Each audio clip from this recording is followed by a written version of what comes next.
My assignment tonight Minha tarefa hoje à noite é abordar o tópico do marxismo cultural. E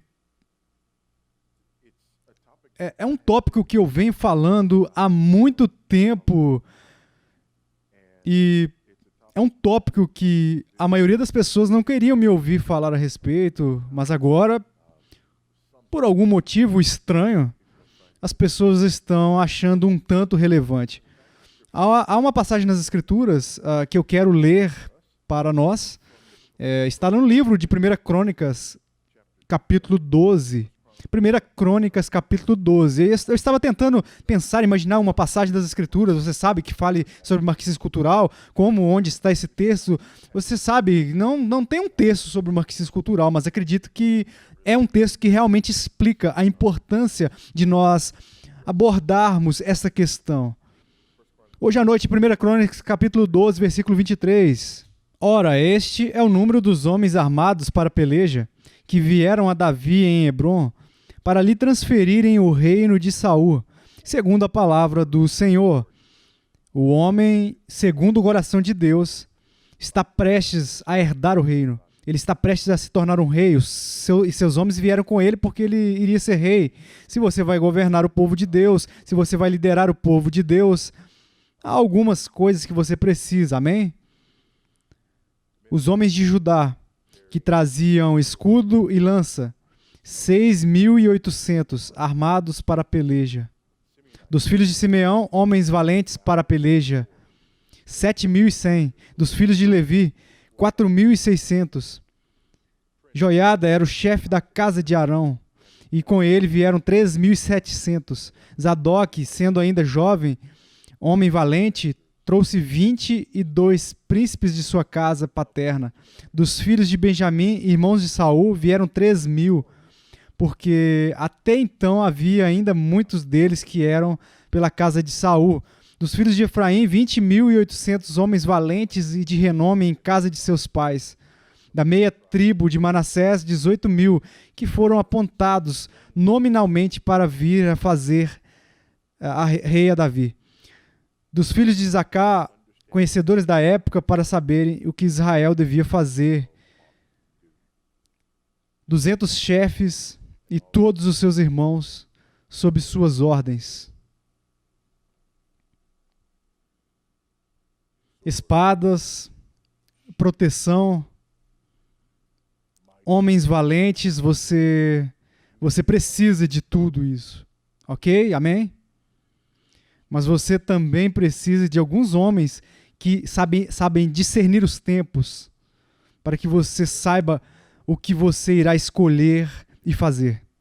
É a respeito disso que eu espero que esta sessão seja. Eu espero que seja sobre nós tentando entender os tempos, discernir os tempos. Agora, o que eu não quero fazer, o que eu não quero oferecer apenas uma palestra seca a respeito do tema do marxismo cultural, que é um tanto difícil, porque é o marxismo cultural. Mas o que eu quero fazer é algo que coloque isso em um contexto para te ajudar a entender esse assunto. Atualmente, nessa discussão, neste debate, eu até hesito em chamar de debate, eu vou falar mais a respeito disso no fim da semana, mas o motivo é que não é de fato um debate, é porque há muito xingamento das pessoas. Algumas abordam a questão da justiça social, algum tipo, assim, surge uma pessoa que diz que é uma questão de justiça social, a outra pessoa chama de marxismo cultural, então eles chamam a pessoa de racista. E isso é sobre todo o debate, é sobre isso o debate. Você consegue xingamentos e as coisas ficam num curto-circuito por causa dos xingamentos. E muitas vezes nenhum dos lados está sendo completamente honestos. E sabemos disso. Muitas vezes a pessoa que está olhando para o irmão e dizendo você é apenas uma pessoa marxista cultural, necessariamente significa que é isso que a pessoa é, mesmo que possa acreditar que eles estão adotando algumas das ideias que vêm do marxismo cultural, e geralmente a pessoa que volta e diz você é apenas um racista, você sabe melhor, mas ambos dos lados reconhecem que essa é uma maneira de ir para baixo, descer, porque agora esses não são problemas que estão sendo debatidos, essas não são questões que estão sendo discutidas. E de fato, em muitos casos, o mero ato de debater e discutir essas questões é considerado, tornado uma cultura marxista ou racista. Por um lado, se a única pessoa disser que isso foi uma injustiça e você vira e quer debater se isso é ou não uma injustiça e dizer como você se atreve, eu acabei de lhe dizer isso e era uma injustiça, quão insensível você pode ser por não reconhecer essa injustiça. E por outro lado, a outra pessoa que acredita que realmente não acredita que a injustiça ocorreu, está tentando apontar por que uma injustiça tem necessariamente ocorrido aqui. E tem um dedo apontado para eles, racista, digamos. Espera um minuto, realmente, quanto tempo nos conhecemos? Você sabe, não sou quem eu sou, e por isso acabamos meio que não abordando os problemas, não debatendo as questões que são a grande ironia. Essa é a grande ironia. Aqui existem as questões que nós precisamos lidar com isso. Precisamos pressionar um ao outro. Mas isso foi declarado um terreno onde não é permitido lutar. Porque simplesmente decidir debater e argumentar essas questões te desqualifica. Para algumas pessoas, até o desqualifica como cristão. Você não é mais irmão ou irmã se não estiver correto sobre essas questões. Outra parte do problema é a nossa ignorância, ou o uso indevido dos termos, que é uma das razões pelas quais quero abordar isso essa noite. Mas primeiro deixe-me dizer o que eu não estou falando aqui. Não estou aqui para afirmar que todos os que discordam de mim são Grammys neomarxistas culturais. Você vai entender esse termo à medida que nós avançamos. Que isso não estou aqui para... Eu acredito que haja algumas pessoas dentro desses círculos... Existem algumas pessoas dentro desses movimentos que se apegam absolutamente a isso. A essa ideologia que nós vamos falar aqui hoje à noite. Mas há outros que não se apegam à ideologia, que infelizmente decidiram usar a terminologia. E isso é um problema. Eu também não estou aqui para afirmar que todas as ideias com as quais discordo no debate atual são marxistas. Porque isso não é justo. Assim, eu não seria um guerreiro da justiça social. Eu não sou um defensor da interseccionalidade. Eu nem sou um defensor do racismo sistêmico, a teoria dele e tal. É uma teoria que eu não sou um defensor dessas coisas. Mas eu não acredito que todos que são defensores dessas coisas são necessariamente marxistas. E acredito que temos que ter cuidado com isso. Nós estamos lidando com irmãs e irmãos aqui. E de novo, enquanto eu, de fato, amo e desfruto ser tratado com esse nível de amor e respeito fraternal, eu não posso exigir, eu não vou exigir, mas eu tenho que doar. Amém? Nós temos que doar, de modo que essa é a minha decisão aqui. A minha decisão aqui é doar. Isso é, esperar. Por isso, não esperar nada em troca, esperar que as pessoas sejam honestas o suficiente para lidar com em espécie. Então, o que eu estou dizendo? Qual é o meu objetivo aqui? Meu objetivo é estabelecer um esboço do marxismo cultural. Não seremos capazes de entrar em todos os aspectos desta ideologia, mas eu quero que você tenha pelo menos uma ideia de onde ela vem, do que estamos falando, quando você usa o termo. Minha esperança é deixar claro porque como e outras pessoas usam o termo e o que queremos dizer com ele. Porque eu uso o termo, e eu uso o termo há algum tempo, e acredito que seja apropriado usar o termo. Embora seja lamentável, porque quando as pessoas ouvem que esse sentimento ofende.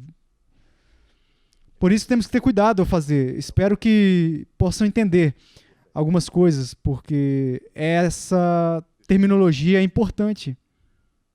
As ideias são importantes. Palavras importam.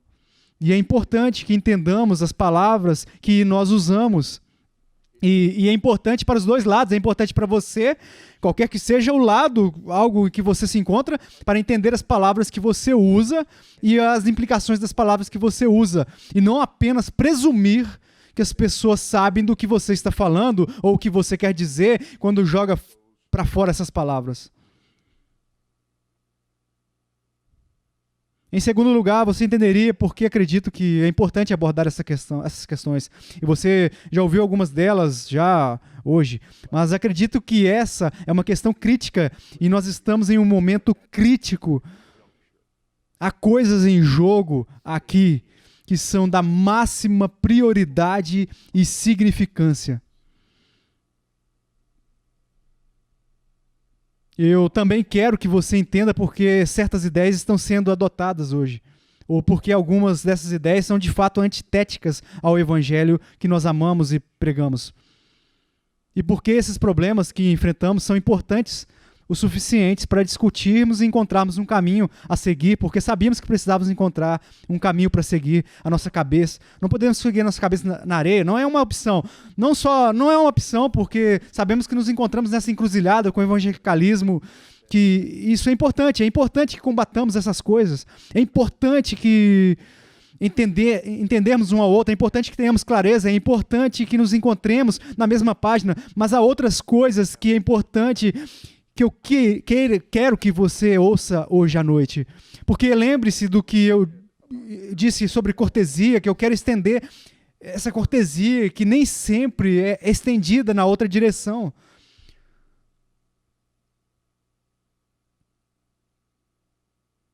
O racismo é real e é pecado. E eu acho que é triste que há pessoas que estão realmente argumentando que aqueles de nós que faz parte da declaração sobre justiça social no Evangelho, de alguma forma, faz uma declaração que não acreditamos que o racismo é real ou que o racismo é um pecado. O racismo é real, é uma opressão pelo pecado, é real, é o ódio pecaminoso, é real e é pecaminoso. Meu objetivo aqui não é apenas travar batalhas de terminologia para evitar reconhecer problemas reais como estes. Estes são problemas reais. E já chega com as pessoas que estão dizendo, bem, você apenas usa a terminologia como marxismo cultural, você apenas usa essas palavras assim para que você não precise resolver esses problemas reais. Nada poderia estar mais longe da verdade. Nada poderia estar mais longe da verdade. Muitas pessoas que foram mortas por policiais. Adivinhe o que... Ainda temos policiais que foram mortos também por cidadãos.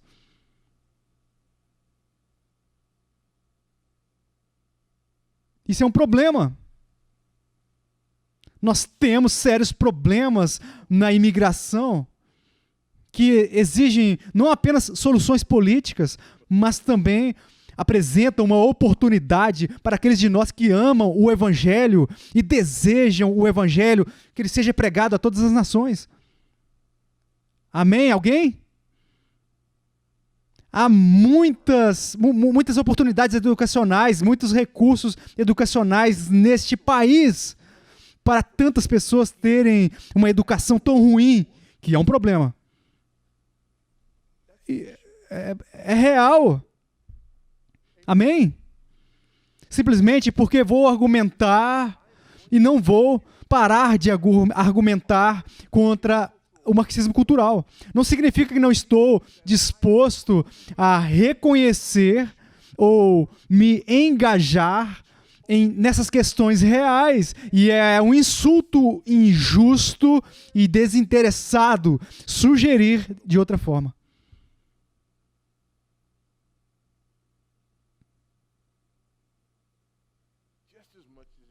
como quero dizer, é como se quisesse dizer que quem enfatiza essas questões mais do que eu, de alguma forma, não ama o evangelho.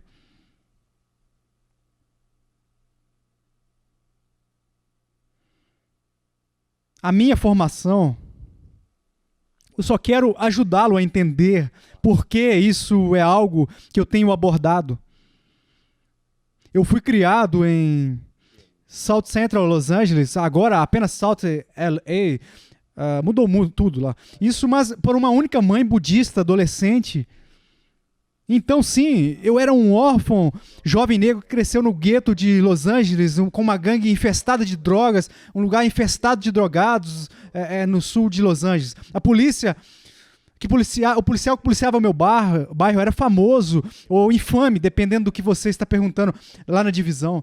Você nem precisava ser de Los Angeles para ter ouvido falar sobre essa divisão. A divisão da muralha, era a pior gangue de Los Angeles. Eles fizeram questão de saber o número de familiares meus que passaram a maior parte do tempo na prisão. Existem 2 primos meus que foram mortos a tiros na rua. Então, eu também acho que é bastante irônico que você saiba quando as pessoas ouçam-me falando sobre essas questões, algumas pessoas sugerirem que minha posição sobre essas questões, de alguma forma, surge do fato que eu não estou em contato com a escuridão, ou com a experiência escura, ou tenho sido tão privilegiado que, de alguma forma, eu simplesmente não entendo. É especialmente irônico quando algumas pessoas não viram praticamente nada no caminho da opressão real e têm a audácia de dizer essas coisas. Então, de onde eu venho de uma família de ativistas, eu quero dizer, você sabe, eu era negro, nacionalista negro, membro de uma família que fazia parte de membros do Islã, de uma família que fazia parte de outras organizações, membro de uma família que fazia parte de protestos e todo tipo de movimento sobre direitos civis e todo o resto. E de onde eu venho? Eu não cresci com meu pai, mas eu conhecia meu pai. Meu pai sempre foi um advogado que ele trabalhou no sistema de justiça criminal. Ele trabalhou como conselheiro em centros de detenção juvenil. Ele trabalhou com meninos em casa. Minha mãe era uma advogada de vítimas até que ela se aposentou no Texas, trabalhando no sistema legal lá. Meus 3 primeiros empregos foram em casas de grupo por causa da influência dessas pessoas que me criaram. De novo, é de onde eu venho. Eu venho nessas questões. E ainda assim, desprezo o marxismo cultural. Eu não sou um guerrilheiro da justiça social. Eu rejeito ideias como interseccionalidade, privilégio dos brancos e teoria do racismo sistêmico. Isso é equivocado. E não apenas desde ontem. Eu comecei a escrever sobre o marxismo cultural em meados lá, início dos anos 2000. Em torno de 2000, 2005, 2006. Eu fiz blogs sobre isso intensamente em 2007, durante as eleições, por causa do que eu vi como a ameaça incrível de Barack Obama, que era um marxismo cultural maciço. E, na minha opinião, então, agora é um homem perigoso. Em várias frentes e por uma série de razões. Então, sim, acabou. Você sabe que alguns de vocês podem ter visto uma entrevista que eu dei lá na CNN antes da eleição, falando sobre, você sabe, alguns desses problemas eu tenho que fazer isso. Eu tive que fazer isso uma vez e foi praticamente isso. A senhora disse após o final da entrevista, sim, vamos, eu tenho que trazer você de volta. Eu sabia que naquele momento eu nunca mais voltaria lá, ao lado daquelas pessoas de novo. E por isso não é algo novo, porque eu acredito que era um problema naquele momento por causa de várias coisas. Deixe-me dar apenas algumas. Eu escrevi sobre, então, e eu estava preocupado sobre essa filosofia do marxismo cultural e por causa da longa história deste homem no marxismo cultural. Não apenas por causa dos dias dele na universidade, mas até mesmo na igreja que ele frequentava. Ele estava debaixo do comando de um pastor evidentemente marxista por décadas. Jeremiah Wright ele não era apenas um marxista cultural, ele também era um marxista clássico. Esse homem se assentou debaixo do ensinamento dele por anos e anos e anos. Além de ter feito isso, mas na sua posição sobre certos assuntos, como, por exemplo, sua agenda homossexual. Políticos homossexuais mais radicalmente profissionais, assim, que eu já vi ou experimentei encontrar, assim, a posição dele sobre o aborto, que era radical, o ativismo judicial, a legislação a respeito de crimes de ódio. E eu acreditava, e disse abertamente em várias ocasiões, que eu acreditava na presidência, que a presidência desse homem se tornaria relações raciais na América, piores e não melhores. Um artigo que eu escrevi, de fato, foi reimpresso 2 anos depois, porque eu não sou grande, então eu cuido de almas, mas eu disse.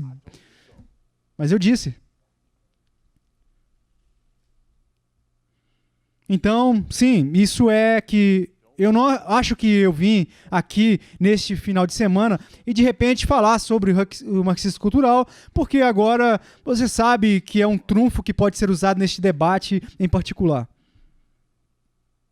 Há quase 1 década e meia eu tenho abordado esse problema. Então, com isso em mente, vejamos algumas das coisas primeiro. O marxismo cultural e o clássico marxismo de Marx são coisas diferentes. E esta é uma das coisas que faz a discussão difícil. O marxismo clássico de Karl Marx ele era um economista. O marxismo clássico é um sistema econômico. Você sabe que sabemos sobre a bebida e o proletariado. Nós conhecemos a cada um de acordo com a sua necessidade. Sabemos sobre o levante das massas que você sabe, para derrubar o capitalismo. Sabemos que Marx era um comunista que queria ver o capitalismo destruído.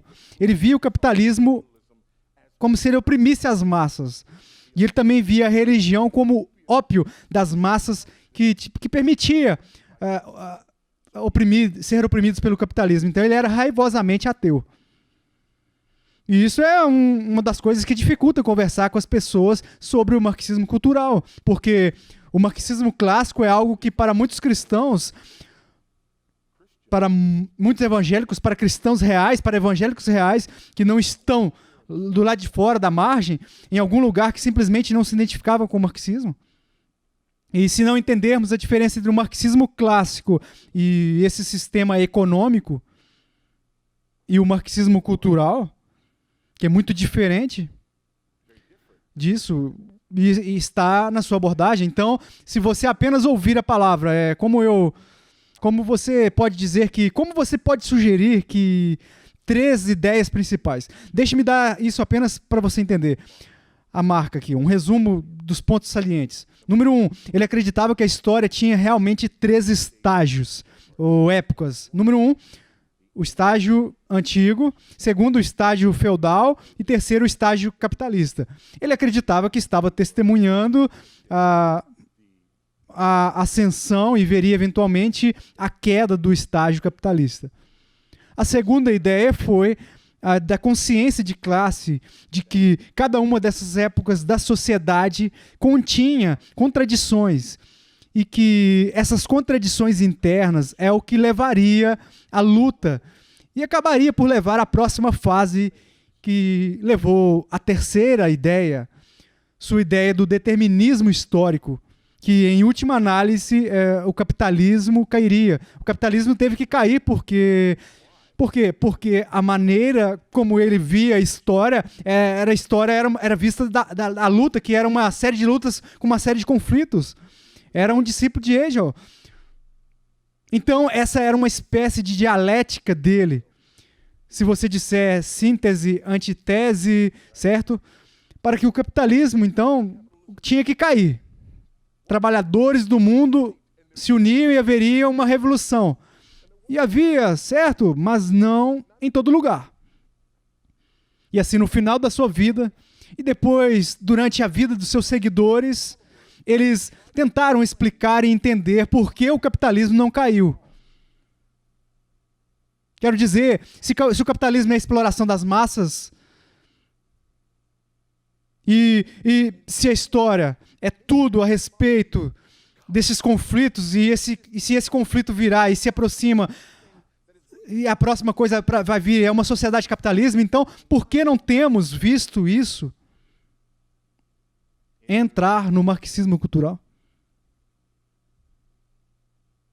Com alguns objetivos.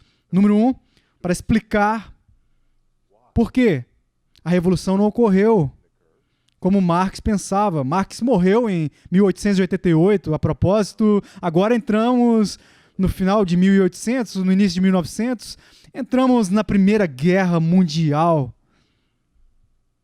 E existiam alguns jogadores que você precisa conhecer se você for marxista cultural. Um é um cara com o nome de Anthony. Gramsci era um marxista italiano. Não é um indivíduo, mas um grupo. O outro não é um indivíduo, mas um grupo de indivíduos conhecidos como a Escola de Frankfurt. Duas ideias. Uma, a ideia de um vovô, a hegemonia cultural. Ouça a maneira como um sociólogo a coloca. Hegemonia cultural refere-se à dominação ou regra, mantida por meios ideológicos ou culturais. Geralmente é alcançado através de instituições sociais que permitem aos que estão no poder influenciar fortemente os valores, normas, ideias, expectativas, visão de mundo e o comportamento do resto da sociedade.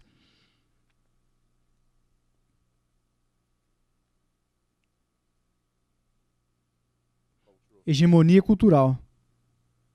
Este é o poder. Pela maneira como essa ideia de hegemonia cultural explica algo que você já se perguntou: por que as mulheres que compõem mais de 50% da população são consideradas uma minoria? Você já se perguntou por quê? Porque as mulheres não são vistas como parte da hegemonia cultural. A hegemonia cultural é patriarcal. A hegemonia cultural, por exemplo, em nossa sociedade, é o homem branco, heterossexuais norte-americanos, heterossexuais, cisgêneros.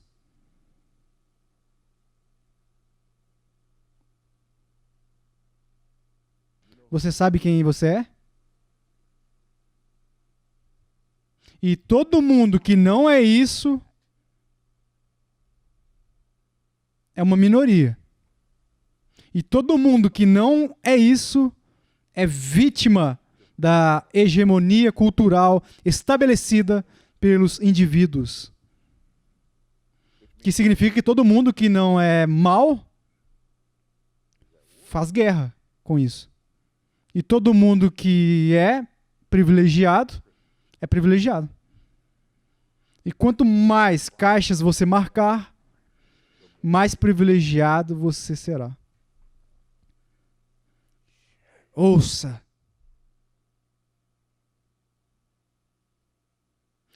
Ele desenvolveu o conceito de hegemonia cultural em um esforço para explicar por que o trabalhador liderou a revolução que Marx previu no século anterior não havia acontecido. A teoria do capitalismo de Marx era a crença de que a destruição desse sistema econômico foi incorporado ao próprio sistema, uma vez que o capitalismo é premissa sobre a exploração da classe trabalhadora pela classe dominante. Por que não aconteceu? Bem, porque não estamos lidando com a economia. Estamos lidando com a cultura que Marx perdeu. Perdeu essa parte. Ou mais gramas, enfim. Ele argumentaria que ele misturou as partes. Para que a revolução que vem, ela não precise ser uma revolução armada ou uma revolução de força, da força. Ela precisa ser uma revolução hegemônica. Em outras palavras, precisamos mudar a hegemonia cultural.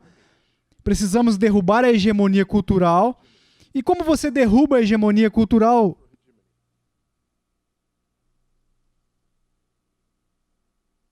Algumas coisas. Para eles, controlar as vestes da sociedade. Quais são as vestes da sociedade? Você sabe, as pessoas são juízes, professores, pastores, políticos. Alavancar essas posições a fim de educar e mobilizar as massas contra o poder hegemônico. Usar o sistema educacional, o sistema político, o sistema judicial, a fim de derrubar a hegemonia cultural. Isso soa familiar? É assim que você ganha o poder pelo caminho. Nesse meio tempo, como você ganha na política, poder na política, você ganha poder político prometendo vários grupos de pessoas que você irá advogar por eles.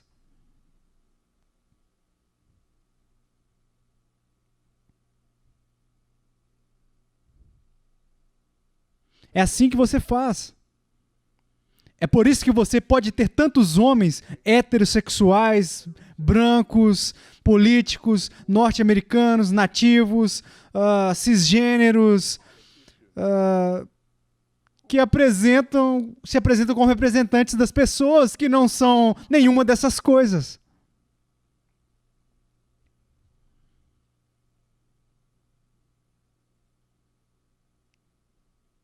É assim que o marxismo cultural funciona. Há outro grupo de indivíduos da Escola de Frankfurt. Deixe-me dar isso rapidamente. A Escola de Frankfurt se refere à coleção de acadêmicos. Coleção de acadêmicos em Frankfurt, na Alemanha. Indivíduos conhecidos por desenvolver teoria crítica e popularizar o método dialético de aprendizagem, interrogando sociedades e contradições, e está mais intimamente associado ao trabalho de vários filósofos alemães durante o início do século XX. Eles viram algumas coisas. Isso para eles explicou porque a revolução não aconteceu. E para eles, parte disso foi o fato de as pessoas receberem tanta informação por intermédio da mídia, da massa. Lembre-se, este é o rádio do século XX. Mais cedo você sabe que está vindo em torno da... Depois veio a TV. Não tanto, as pessoas não estavam necessariamente se associando, interagindo uns com os outros como eles estavam no passado, mas estavam recebendo informações através de coisas como jornais e rádios e assim por diante. E assim por diante. Os principais objetivos da Escola de Frankfurt era alavancar essas ferramentas para provocar a mudança nos poderes hegemônicos.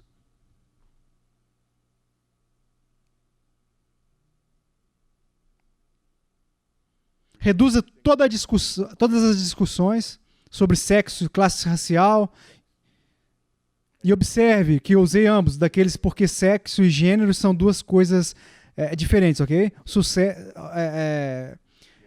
A construção social de biologia de gênero, seu gênero não necessariamente tem que combinar com seu sexo, qual é o seu sexo, não corresponde ao seu sexo, Então você é transgênero, ao contrário de cisgênero. Aqueles de vocês que estão se perguntando o que é cisgênero, cisgênero significa que você não é especial.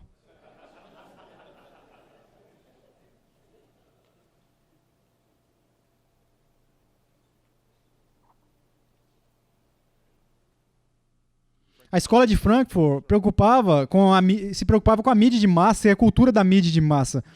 Ela via pessoas se tornando receptoras passivas de informações políticas e ideológicas. Era isso. Em vez de serem ativas, e eles acreditavam que isso explicava por que a revolução não ocorreu. Eles teorizaram que essa experiência fez pessoas intelectualmente inativas e politicamente passivas, pois permite que as produza biologia, ideologias e valores para vigiá-los e infiltrar sua consciência. Por que isso iria acontecer na Primeira Guerra Mundial? Eles deixaram a Alemanha. Em 1933, eles foram para a Suíça, mas só ficaram lá por alguns anos. Em 1935, eles vieram para Nova York e tornaram-se afiliados com a Universidade de Colômbia.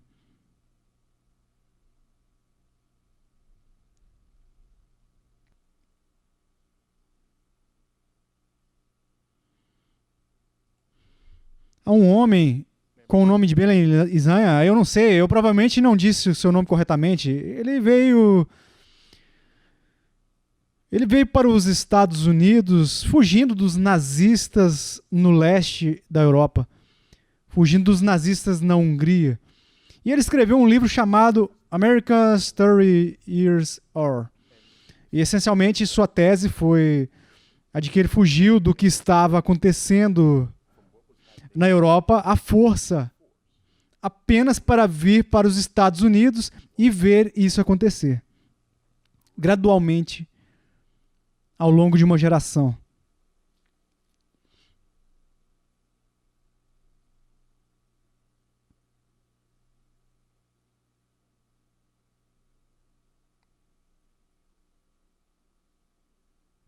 Então, o que esses caras nos dão?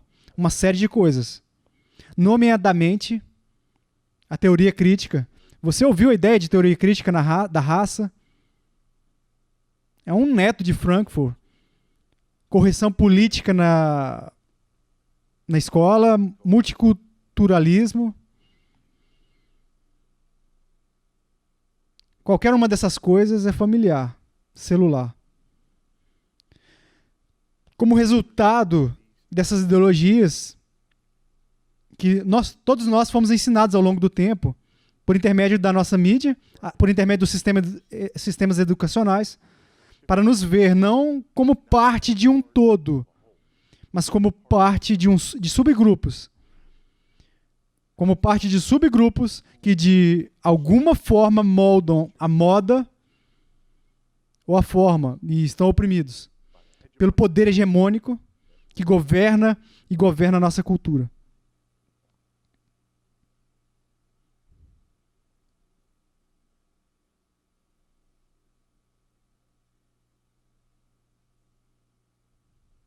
Assim, mesmo quando falamos de eleições, não falamos sobre essa pessoa está à frente nas pesquisas, portanto que essa pessoa é... Não, essa pessoa está à frente com ruivos, brancos, canhotos, pessoas do sul, enquanto essa pessoa está recebendo o voto de trabalhadores, migrantes da segunda geração.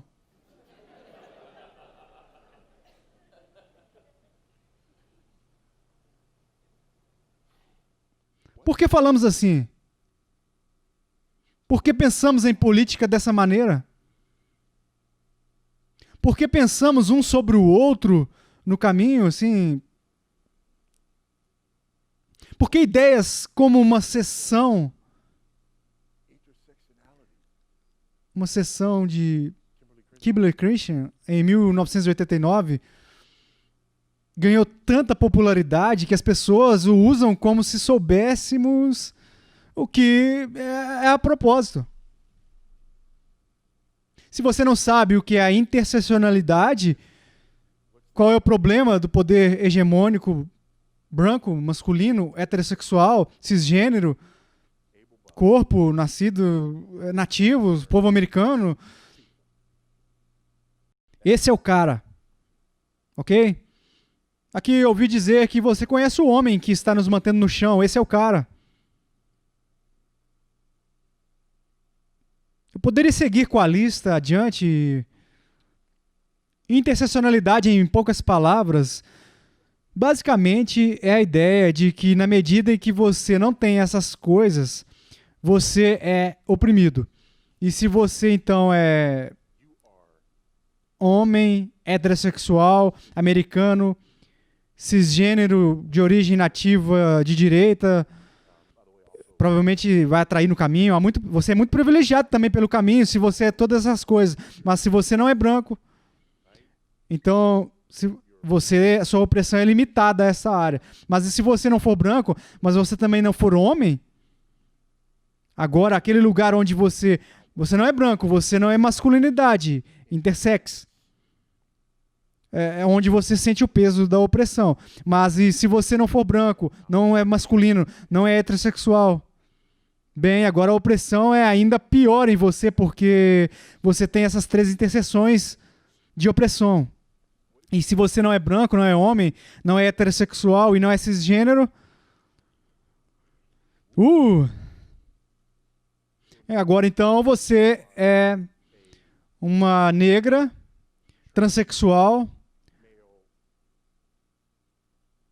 lésbica, de qualquer jeito. Agora existem 4 cruzamentos de opressão. Ok? Se você não é branco, se você não é homem, se você não é hétero, se não é cisgênero, você não é capaz fisicamente. Ou se você não é um americano nativo, você é um imigrante. Ou você não é você vê, entende? A interseccionalidade diz que o nível de opressão e o tipo de opressão que você experimenta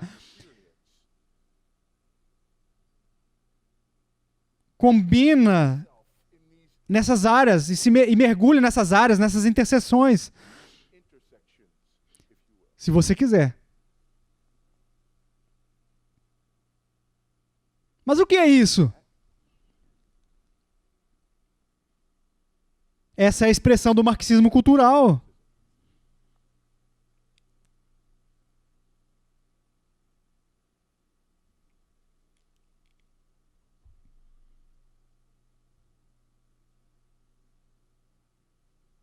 A propósito, quando as pessoas usam o termo racismo hoje em dia, você tem que ter muito cuidado com o termo racismo, você tem que entender que as pessoas estão falando, porque quando as pessoas dizem racismo, isso pode significar que você está sendo acusado de ser um indivíduo que tem ideias prejudiciais, racistas em relação a outros indivíduos, ou eles poderiam estar dizendo que você é uma pessoa que faz parte da hegemonia cultural, que, por sinal, é inerentemente racista contra pessoas que não são. Agora, aqui, enfim. O que significa que agora você tem racismo sem racista.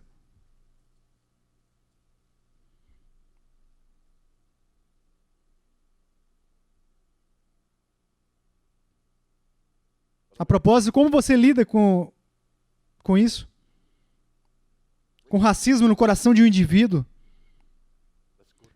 Vamos para o livro. Amém? Vamos ao livro. Vamos chamar isso do que isso é. Mas o racismo existe por causa da hegemonia cultural.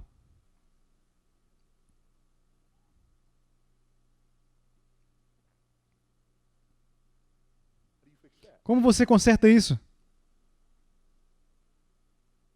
Agora, o conjunto de um pregador, você se tornou um político.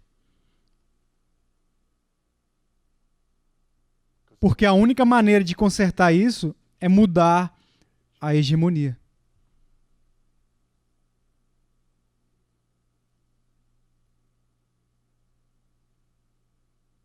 Você entende? Porque eu importava E por isso são muitas maneiras que pensamos sobre nós mesmos, da mesma maneira que pensamos a respeito de questões, de maneiras que... É por isso que às vezes você pode se sentir que está tendo uma conversa com outra pessoa. Um excelente exemplo é o caso de Mike Brown. Quero dizer que eu fiquei absolutamente martelado sobre o caso Mike Brown. Tom perguntou a Deus sobre apreciar o que eu disse sobre o caso Mike Brown.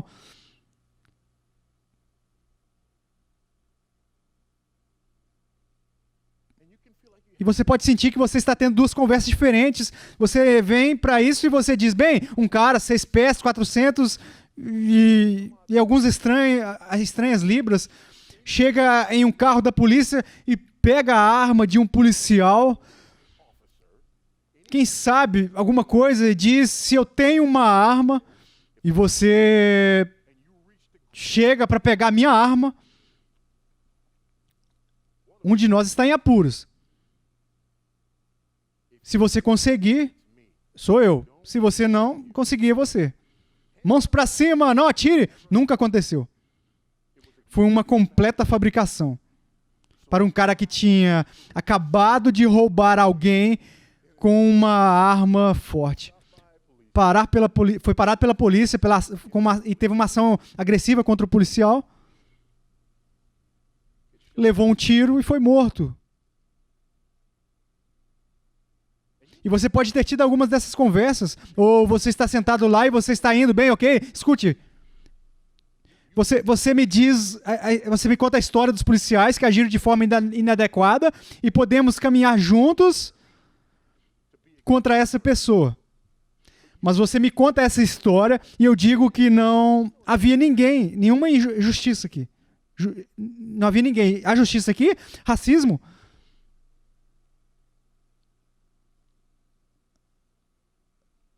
A menos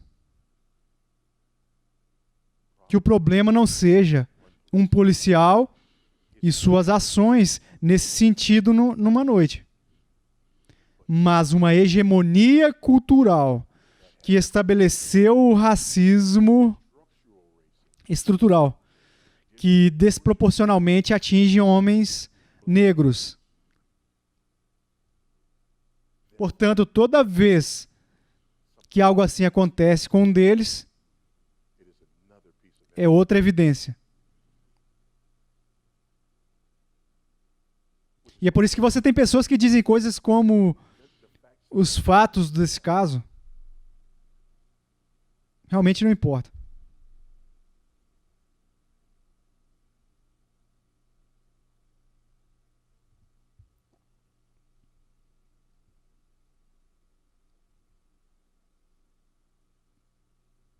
Ou pior, você começa a falar sobre os fatos desse caso e as pessoas dizem, agora você está culpando a vítima.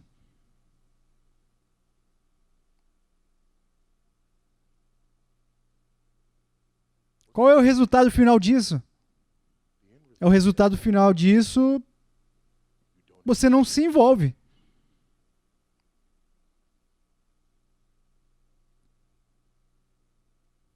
Não discute, não interage, porque aqui está o que você aprendeu. Qualquer que seja a sua resposta, se ela não estiver alinhada com o que a cultura marxista diz que você deveria ser, ou com a pessoa que está emprestando a ideologia do marxismo cultural, diz deveria ser a pessoa que está caindo, sem querer, sendo presa do marxismo cultural, em que todos nós estamos saturados, quer que ele seja... Então você está errado. E você é um racista. Ou, no meu caso, um sellout, que está em favor das pessoas brancas.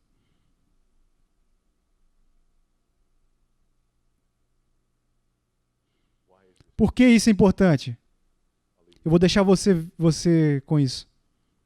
Aqui isso é importante porque esta é uma agenda e não apenas uma ideia.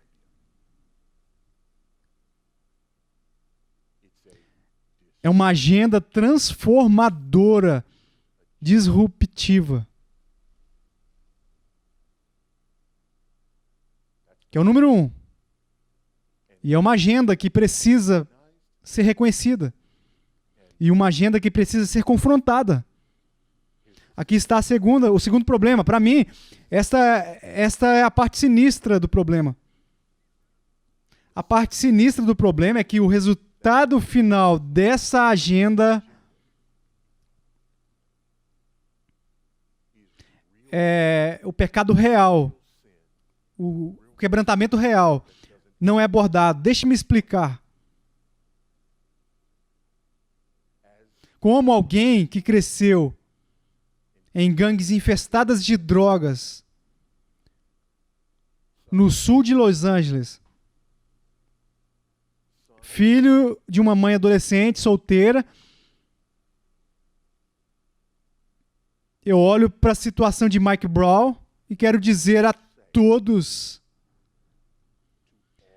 os jovens negros como ele, que eram jovens negros como eu, que não podemos viver assim.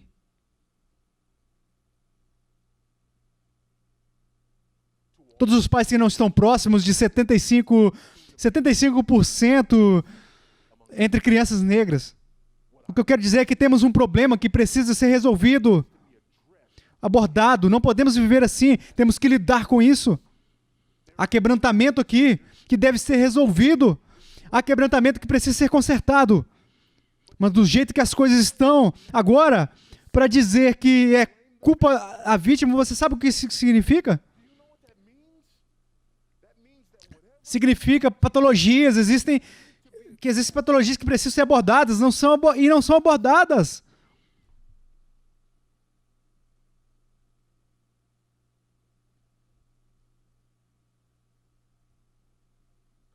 Porque é o sistema.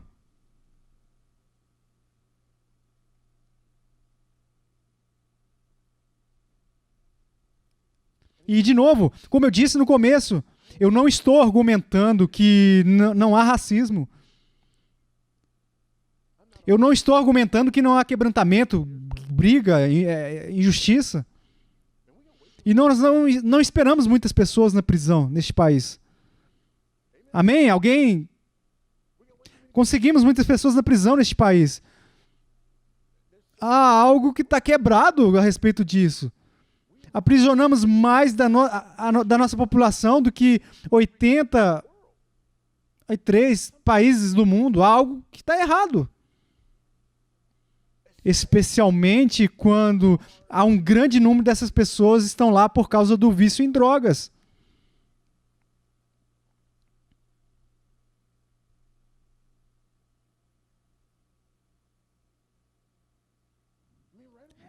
Certo ou errado? Então aqui está o que me preocupa. O que me preocupa é que nós criamos um ambiente onde dividimos todos em círculos eleitorais.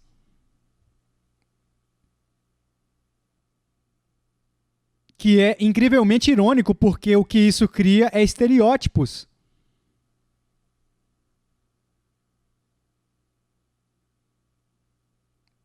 E olhamos para todo mundo, emitimos problemas sempre em relação ao sistema. E ao que o sistema está fazendo, ou precisa fazer. Ou que tem potencial para fazer.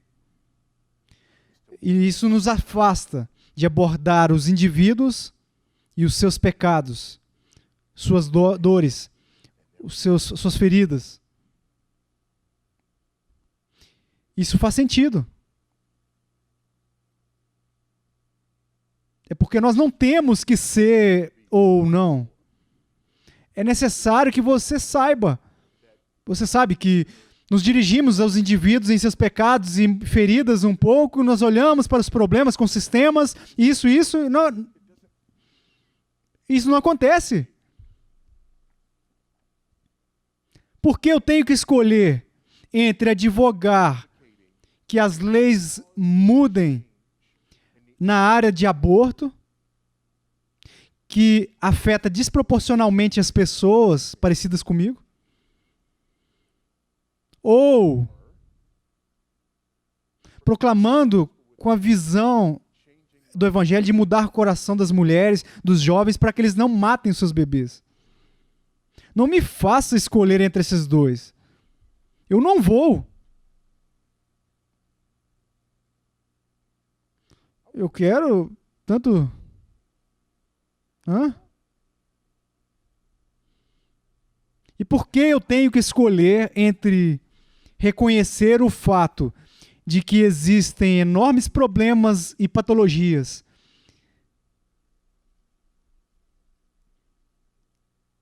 entre indivíduos e culturas e sistemas?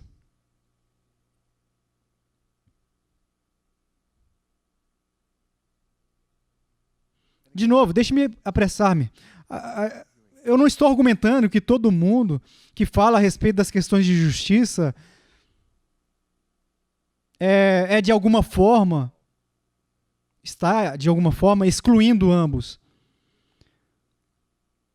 Mas aqui está o que eu estou dizendo, que é sobre optar por falar sobre isso em certos termos. E quando escolhemos aceitar certas ideologias e concordar com certas premissas, o resultado final é: se você não se encontrar do lado correto,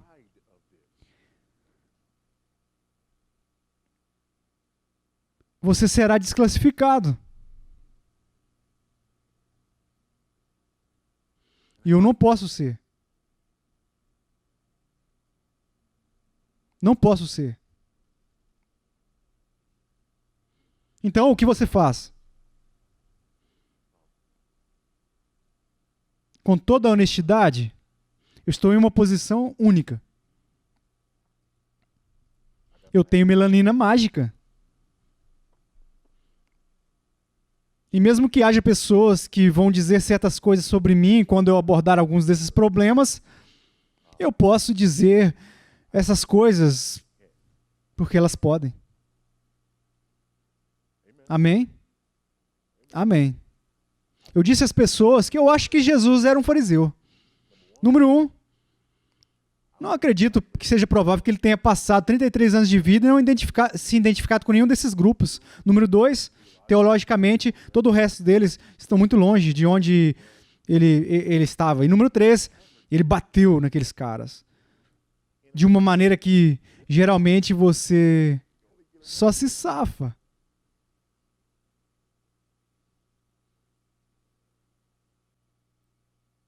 Agora, de novo, eu não irei para o tatame porque você sabe que Jesus fazia parte do grupo fariseu. Seja o que for, mas há algo real nisso.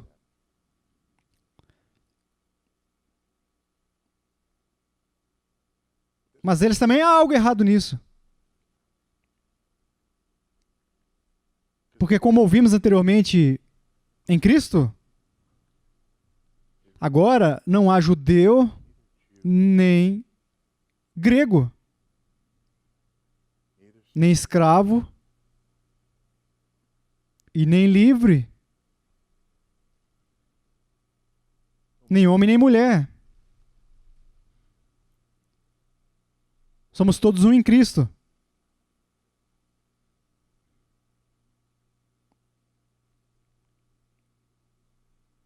Acabamos em uma situação única e isso remonta a algo que eu disse anteriormente e é controverso e eu não quero que você ouça ou entenda isso da maneira errada. Você diz que culpam as pessoas que calam a boca? Não. Não, eu nunca diria ao negro, você deveria calar a boca.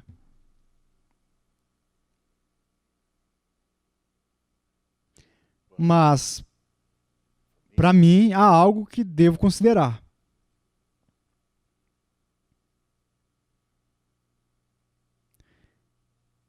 Se eu sou seu irmão,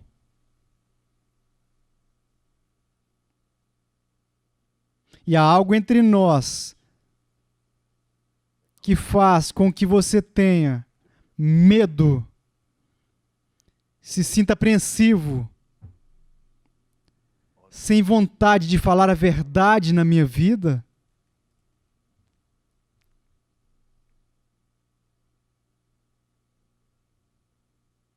então eu tenho que ir a milha extra para libertar você.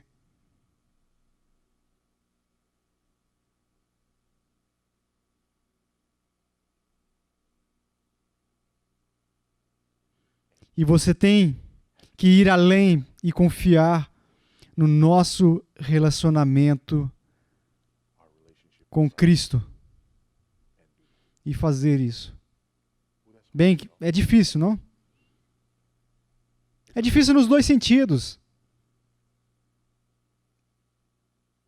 É difícil se Tom e eu, nós somos amigos e irmãos em Cristo, e há coisas que Tom pode ver na minha vida.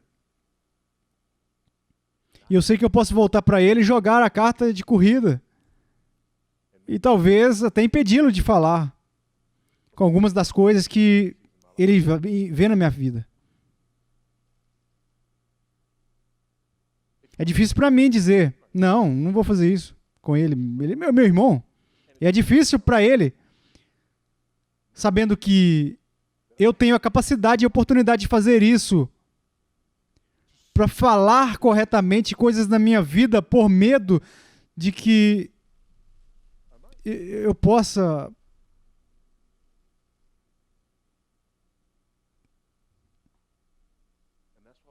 uma das coisas que esse marxismo cultural expôs recentemente é uma falsa unidade.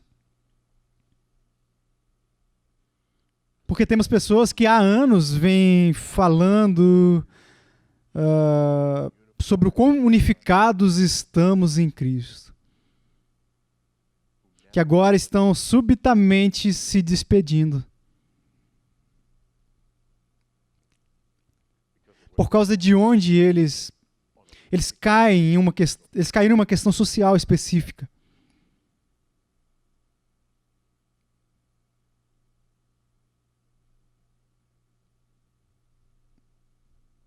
E, de novo, eu vou dizer mais sobre isso, como fim de semana, assim. Mas, por enquanto, apenas é o que eu sei que é por isso que essas coisas que importam. É por isso que essas coisas são importantes. É importante porque há uma ideologia aqui. Há um objetivo aqui, há um fim de jogo aqui. Nós vamos ver o mundo da política. O mundo da política não tem. Se você esteve em um campus universitário recentemente, você entende isso.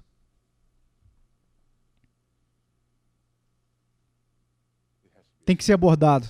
E, em segundo lugar, porque existem problemas de feridas reais, pecados reais, problemas reais, que, se não tomarmos cuidado, nos tornaremos incapazes ou dispostos a abordar por causa dessas ideologias que nós absorvemos.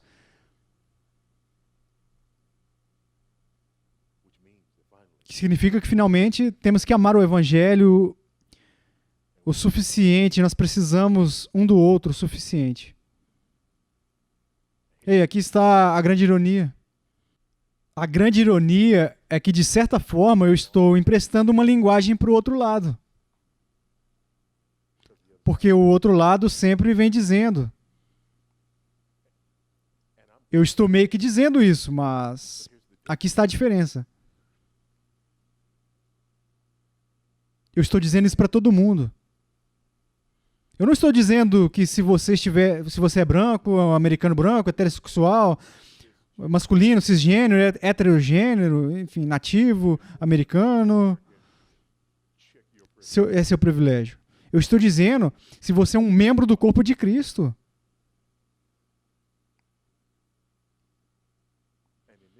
E essa discussão, nesse debate, você aprendeu como desligar, calar o outro lado, independentemente de quem é esse outro lado.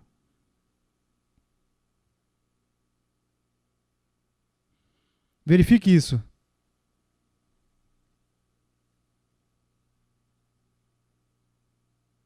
Verifique isso. Exige ousadia, tanto em termos de confiança dos nossos irmãos e irmãs em Cristo e em termos de vontade de falar a respeito dessas questões que hoje em dia vamos tirar da direita, certo? Enfim, apenas castigado. Mas a verdade vale a pena.